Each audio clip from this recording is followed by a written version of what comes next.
அதற்கு ஏலி, சமாதானத்துடனே போ, நீ இஸ்ரவேலின் தேவனிடத்தில் கேட்ட உன் விண்ணப்பத்தின்படி அவர் உனக்கு கட்டளையிடுவாராக என்றான். 1 சாமுவேல் 1:17. ஹாய் ஃப்ரெண்ட்ஸ், இது அன்னாளிடம் சபை மேய்ப்பர் போதகர் ஏலி சொன்ன வார்த்தை. அன்னாள் குழந்தை இல்லாமல் தேவனிடத்தில் போய் அழுதபோது அன்னாளின் கண்ணீரை பார்த்து ஏலி சொன்ன வார்த்தை இது. ஆம், நாமும் பலவித நெருக்கத்தினால் பலவித கேள்விகளோடு நாம் முறையிடலாம். ஆனால் அன்னாள் முறையிட்டதுடன் விட்டுவிடவில்லை. ஏலி கூறினதை கேட்டு தேவ சமூகத்தில் இறக்கி வைத்த விண்ணப்பத்தை அவள் அங்கே விட்டு சென்றாள். ஏலி கூறினதை விசுவாசித்து தன் ஜெபத்திற்கு விண்ணப்பத்திற்கு பதில் கிடைத்தது என்று மகிழ்ச்சியுடன் வீட்டுக்கு சென்றாள். பின்பு அவள் துக்கமுகமாக இருக்கவில்லை என்ற வேதம் கூறுகிறது. ஆம், நாமும் ஜெபம் செய்கிறோம்.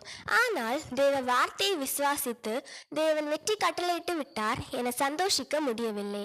எனவே நமது ஜெபங்கள் விசுவாசமற்ற ஜெபமாக பிரயோஜனம் இல்லாமல் செல்கிறது.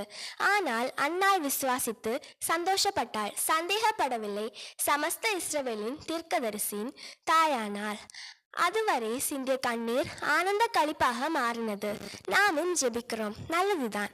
ஆனால் தேவன் ஜெபத்தை கேட்டார் என விசுவாசித்து வெற்றி பெற தவறுகிறோம். நாம் இனி வரும் நாட்களில் தேவனையும் அவர் வார்த்தையும் அவர் வாக்கு தத்தங்களையும் விசுவாசித்து மகிழ்ந்து நம் ஜெபத்திற்கு பதில் பெற்றுக்கொள்வோமாக. ஆமேன்.